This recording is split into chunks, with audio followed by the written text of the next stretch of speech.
Baik, selamat pagi. Nah, di sini saya Aulianati Putri dengan NIM 2001 140046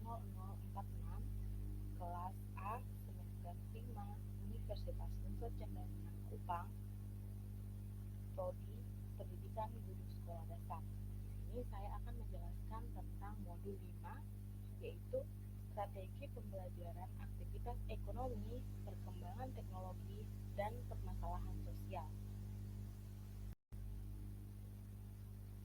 Nah, yang pertama adalah pembelajaran tentang aktivitas ekonomi yang berkaitan dengan sumber daya alam.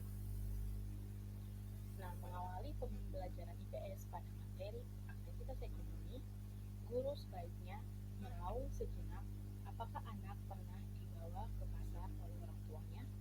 Jawabannya itu hampir 100% semua anak pernah dibawa ke pasar oleh orang tuanya. Nah, setelah penuh dengan daftar kebutuhan manusia, dari seluruh cerita siswa, guru dapat merekam pengalaman tersebut untuk dilakukan refleksi. Misalnya, diawali dari pertanyaan pokok, mengapa kita perlu pergi ke pasar? Orang pergi ke pasar karena ada kebutuhan, dan dari sini guru dapat menggali berbagai kebutuhan orang pada umumnya. Dengan cara ini, papan tulis sudah disiapkan akan dipenuhi oleh daftar kebutuhan manusia. Ini adalah sumber belajar yang harus digali oleh guru. Saya sarankan agar Anda mengawali pembelajaran dengan cara meminta siswa satu persatu untuk bercerita tentang pengalamannya ketika diajak oleh orang tua atau saudaranya ke pasar. Anak bisa bercerita dan melakukannya di kita.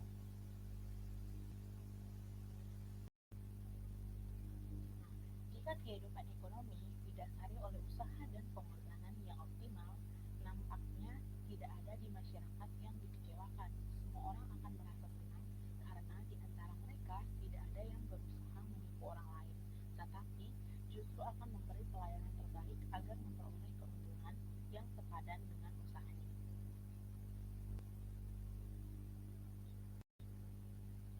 Nah, adapun prinsip ekonomi yang mengatakan bahwa dengan pengorbanan yang sekecil-kecilnya untuk mendapat hasil yang sebesar-besarnya, di masa depan perlu dikaji ulang. Prinsip ekonomi pada zaman sekarang ini adalah bekerja sama untuk memperoleh keuntungan sesuai pengorbanan yang diberikan. Nah, coba bandingkan dengan jual beli di pasar tradisional. Terkadang barang yang sama bisa berbeda-beda harganya untuk setiap pembeli. Bagi yang pandai menawar, barang akan lebih murah, tetapi bagi yang malas menawar, harganya akan melambung. Cara berjualan di pasar tradisional memiliki prinsip, yaitu bagaimana caranya agar dengan pengorbanan yang sekecil-kecilnya mendapat hasil yang sebesar-besarnya. Jika pandangannya tidak bermoral, maka rawan sekali adanya penipuan atau mengurangi timbangan ketika sedang berbelanja, membelanja atau sedang menimbang barang. Nah, kembali lagi untuk menyampaikan materi ini, guru dapat menunjukkan gambar-gambar pasar tradisional. Nah, selanjutnya juga guru bisa mengajak diskusi atau tanya jawab tentang prinsip tindakan ekonomi yang dianggap berlaku umum adalah yang pertama itu ada hemat. Nah, sikap hemat berlaku bagi semua tindakan ekonomi, yaitu tidak boros. Jika kita sebagai pengusaha, maka harus bersikap hemat dalam menggunakan bahan bakar, listrik, bahan baku, dan biaya. Pengusaha yang hemat adalah orang yang bermolar. Penghematannya itu akan mendapat barang yang berkualitas, tetapi dengan harga yang paling murah. Menjual barang yang murah dan berkualitas tinggi sangat membantu masyarakat sebagai konsumennya. Lalu yang ketiga itu ada bertindak rasional. Nah, berusaha yang baik tidak akan melakukan sesuatu tanpa ada perhitungan. Bahkan dihindari melakukan sesuatu yang didasarkan oleh tindakan untung-untungan. Bertindak rasional tujuannya agar tidak merugi. Perhitungan para pedagang akan dimulai ketika memilih lokasi berjualan, menentukan modal, menentukan biaya promosi, mencari bahan baku, dan lain sebagainya. Yang selanjutnya yaitu selalu menentukan skala prioritas. Nah, menentukan skala prioritas ini merupakan prinsip umum dalam tindakan ekonomi. Dengan menentukan skala prioritas akan diperoleh keuntungan yang lebih besar. Jika seorang ingin membuka usaha goreng pisang, apakah ia akan membeli pisang dan terigu sebelum membeli kompor dan bahan bakarnya? Nah, pedagang tentu yang tahu skala prioritas pasti akan membeli alat-alat produksi terlebih dahulu, yaitu kompor, penggorengan, dan minyak tanah. Setelah itu barulah ia membeli bahan baku seperti pisang dan terigu. Yang terakhir itu ada bertindak sesuai prinsip cost and benefit. Nah, cost artinya biaya, sedangkan benefit artinya manfaat. Tindakan ekonomi harus menghitung berapa besarnya biaya dan berapa manfaatnya. Misalnya, seorang pedagang soto setiap hari mengeluarkan biaya sebesar 1 juta dan rata-rata akan memperoleh penghasilan manfaat 2 juta. Setelah dikeluarkan untuk para karyawan dan sewa tempat, maka diperoleh keuntungan bersih yaitu 100.000. Jika ia tidak melakukan perhitungan itu, maka tidak diketahui keuntungan yang sebenarnya dari usahanya. Nah, oleh karena itu, faktor produksi tidak mudah diperoleh. Para pengusaha atau produsen harus senantiasa menerapkan prinsip ekonomi sebagai produsen, yaitu yang pertama, memproduksi barang yang berkualitas tinggi, yang kedua, memproduksi barang yang dibutuhkan masyarakat, dan yang ketiga, memproduksi barang yang harganya terjangkau masyarakat, yang keempat, memproduksi barang dengan biaya seminimal mungkin, yang kelima, menggunakan teknologi tepat guna dan ramah lingkungan. Selanjutnya itu ada berbeda dengan prinsip para produsen, para distributor atau pedagang perlu memperhatikan prinsip distributor, yaitu yang pertama, menjual barang dibutuhkan dan sesuai dengan selera masyarakat. Yang kedua, menjual barang yang berkualitas baik. Yang ketiga, menggunakan saluran distribusi yang tepat. Yang keempat, memberikan pelayanan yang baik. Yang kelima, memberikan pelayanan purna jual yang memuaskan. Yang keenam, membeli barang semurah mungkin agar memperoleh keuntungan yang memadai dan terjangkau oleh masyarakat. Selanjutnya itu, sebaliknya bagi konsumen, sebaiknya melakukan prinsip ekonomi sebagai konsumen, yaitu yang pertama, harus dapat memiliki barang dan jasa yang benar-benar diperlukan. Yang kedua, harus dapat memilih barang dan jasa yang kualitas atau bermutu baik dan terjamin. Yang ketiga, harus memperhatikan jumlah uang yang dimiliki, jangan sampai terlalu banyak utang karena pengeluaran lebih besar daripada penghasilan. Dan yang keempat, belilah barang atau jasa untuk memenuhi kebutuhan hidup yang diperluas, yaitu dapat bermanfaat bagi orang lain. Artinya, bukan semata-mata karena motif kemewahan atau ingin dihormati oleh orang lain, tetapi ada keinginan untuk membantu orang lain. Nah, setelah mengetahui prinsip dari produsen, distributor, dan konsumen, kita dapat mengetahui misi guru IPS adalah sejumlah ciri-cirinya, yaitu bersikap jujur. Salah satu ciri dari makhluk ekonomi yang bermoral adalah berperilaku jujur. Jika tidak jujur, maka dapat kita katakan sebagai orang yang tidak bermoral. Dan yang kedua yaitu memenuhi janji. Nah, pengusaha, pedagang, karyawan, dan siapa saja hendaknya berusaha memenuhi janji yang telah diucapkan. Jika berjanji akan mengirim barang besok pagi jam 10, maka penuhilah janji itu, bahkan kalau perlu sebelum jam 10 pagi sudah terkirim. Dan yang ketiga adalah menghargai waktu. Ada kata-kata mutiara, waktu adalah uang. Di tempat lain ada juga yang menyatakan bahwa waktu bagaikan pedang. Jika tidak digunakan dengan baik, maka waktu akan memenggal kepala. Nah, yang selanjutnya yaitu menghargai mutu. Artinya mampu menciptakan produk barang yang terbaik atau memberikan pelayanan yang prima. Orang yang menghargai mutu tidak asal-asalan, misalnya asal jadi atau asal dilaksanakan. Dan selanjutnya yaitu peduli sosial. Peduli sosial adalah perhatian kepada orang lain. Orang yang peduli sosial akan mementingkan kesehatan dan keselamatan konsumen. Pedagang yang peduli sosial akan memperhatikan barang jualannya dengan baik. Selanjutnya yaitu hemat. Sikap hemat dalam ilmu ekonomi tidak berlaku hanya untuk diri sendiri, tetapi harus menjadi jiwa dan moral setiap orang. Yang terakhir yaitu menyadari lingkungan sebagai sumber kehidupan. Lingkungan adalah sumber daya kehidupan. Jika lingkungan hidup dirusak, maka dapat mengakibatkan bencana. Pengusaha yang menyadari lingkungan sebagai sumber kehidupan akan bersikap hati-hati, tidak mencemari lingkungan dan tidak merusak. Pengusaha yang merusak lingkungan hidup adalah pengusaha yang tidak bermoral. Nah, selanjutnya yang kedua yaitu pembelajaran tentang perkembangan teknologi, yaitu produksi, komunikasi, dan transportasi. Nah, materi belajar tentang perkembangan teknologi mungkin merupakan materi yang sangat menarik siswa zaman sekarang. Oleh karena itu, pembelajaran itu jangan membuang kesempatan memanfaatkan motivasi siswa untuk belajar. Guru hendaknya menyiapkan dan membawa perkembangan teknologi.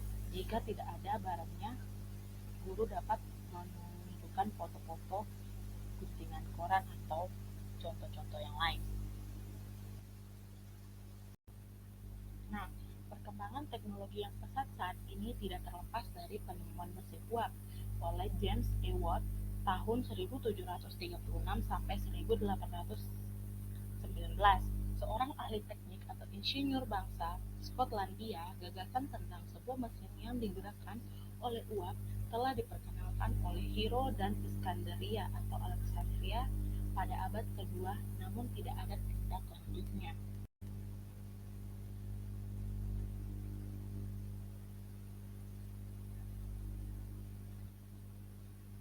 Perkembangan teknologi pada mesin uap tersebut ternyata membawa dampak yang sangat luas, yaitu masyarakat memasuki era industrialisasi, yaitu kehidupan yang serba-serbi menggunakan mesin.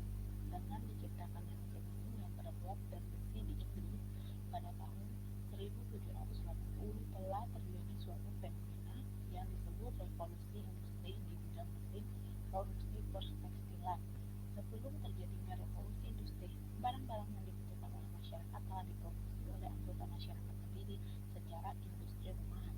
Artinya, alat-alat atau barang-barang yang diperlukan dibuat oleh suatu keluarga mula-mula untuk mereka menggunakan sendiri, misalnya alat dapur, alat-alat pertanian, perabotan rumah tangga. Nah, pembelajaran IPS juga membahas tentang bentuk dan proses ketiga teknologi, yaitu produksi, komunikasi, dan transportasi. Tapi pemahaman IPS adalah perubahan perilaku manusia akibat perkembangan teknologi dan bagaimana sikap kita dalam menghadapi perkembangan teknologi tersebut. Nah, strategi pembelajaran yang disarankan adalah menggunakan strategi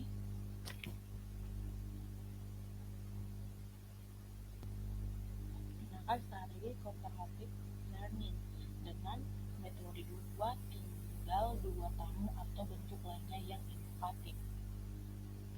Landasan pembelajaran kooperatif adalah bekerja sama. Landasan filsafatnya yaitu berlawanan dengan teori Darwin yang menekankan bahwa manusia adalah makhluk yang harus bersaing dengan manusia yang lain. Cooperative learning memiliki asumsi bahwa tanpa kerjasama tidak akan ada individu, keluarga, organisasi, atau sekolah. Tanpa kerjasama tidak ada proses pembelajaran. Tanpa kerjasama kehidupan akan punah. Nah, salah satu teknis pembelajaran cooperative learning dari puluhan teknis lainnya adalah selanjutnya pembelajaran tentang mengenal permasalahan sosial. Materi pada kegiatan ini merupakan masalah penting karena tujuan mempelajari IPS salah satunya adalah agar siswa mengenal permasalahan sosial yang ada di sekitarnya. Masalah sosial banyak sekali jenisnya sehingga perlu dipilih agar lebih bermakna bagi siswa.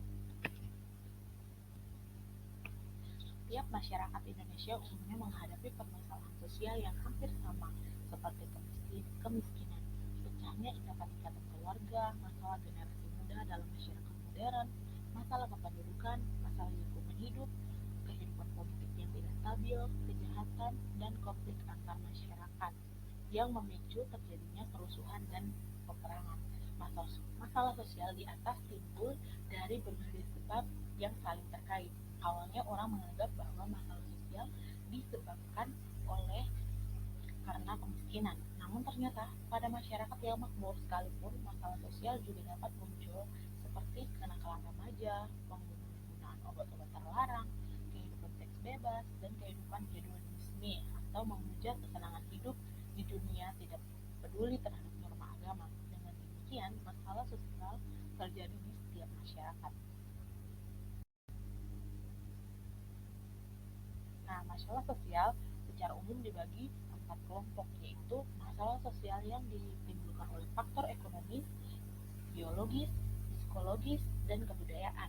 Faktor ekonomis yang dapat menimbulkan masalah sosial, misalnya kemiskinan, pengangguran, persaingan, bisnis, dan lain-lain. Faktor biologis yang dapat menimbulkan masalah sosial, misalnya terjangkitnya wabah penyakit yang menular, seperti flu burung, demam berdarah, dan COVID-19 yang terjadi pada tahun 2019 sampai 2021. Nah, faktor psikologisnya itu yang dapat menimbulkan masalah sosial, misalnya penyakit syaraf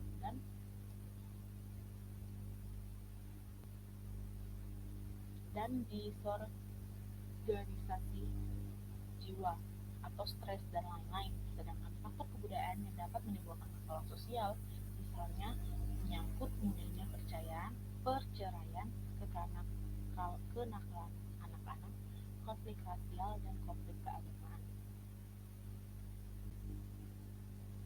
Untuk memberi wawasan tentang permasalahan sosial, berikut akan dijelaskan sedikit tentang kemiskinan, adanya ikatan-ikatan keluarga, masalah generasi muda dalam masyarakat modern, masalah kependudukan, masalah lingkungan hidup, kehidupan politik yang tidak stabil, kejahatan, dan konflik antar masyarakat yang memicu terjadinya kerusuhan dan peperangan. Yaitu yang pertama, kemiskinan merupakan masalah sosial yang bersifat resiprokal atau berbalik antara rendahnya pendidikan, masalah kependudukan, lingkungan hidup, kejahatan, konflik sosial, dan berbagai masalah sosial lainnya. Yang kedua, pecahnya ikatan-ikatan keluarga merupakan masalah sosial kedua yang paling nampak jika di masyarakat banyak kasus perceraian, keluarga yang tidak bahagia, dan lain-lain. Lalu yang ketiga itu masalah generasi muda dalam masyarakat modern, menjadi masalah sosial jika terdapat kesalahpahaman dalam kehidupan keluarga. Generasi muda dalam wujud fisiknya merasa ingin bebas dari aturan orang tuanya, sedangkan jauh di lubuk hati yang paling dalam ingin diperhatikan sebagai anak, membutuhkan kasih sayang, dan ingin mencurahkan kegalauan hatinya atau curhat. Selanjutnya itu masalah kependudukan, biasanya disebabkan oleh pertambahan jumlah penduduk yang lebih cepat dari ketersediaan lapangan pekerjaan, sarana, dan prasarana sosial. Perantara sosial yang mengatur tinggi jumlahnya penduduk dan lain-lain akibat belum tersedianya lapangan pekerjaan mengakibatkan banyaknya pengangguran. Yang berikut yaitu masalah lingkungan hidup adalah ekses dari keinginan untuk memproduksi berbagai barang dan jasa tanpa memperhatikan kapasitas daya tampung dan daya lenting lingkungan hidup. Selanjutnya itu kehidupan politik yang tidak stabil merupakan masalah sosial yang sangat kentara. Kehidupan politik yang tidak stabil banyak menimbulkan kesusahan sosial, dan dari itu akan menimbulkan masalah sosial. Yang berikut yaitu kejahatan adalah refleksi dari adanya masalah sosial. Tingginya angka kejahatan biasanya seiring dengan meruncingnya masalah sosial. Penyebabnya bermacam-macam, misalnya karena kemiskinan, kurangnya stabilitas politik dan penegak hukum, kesenjangan yang terlalu jauh antara si kaya dan si miskin.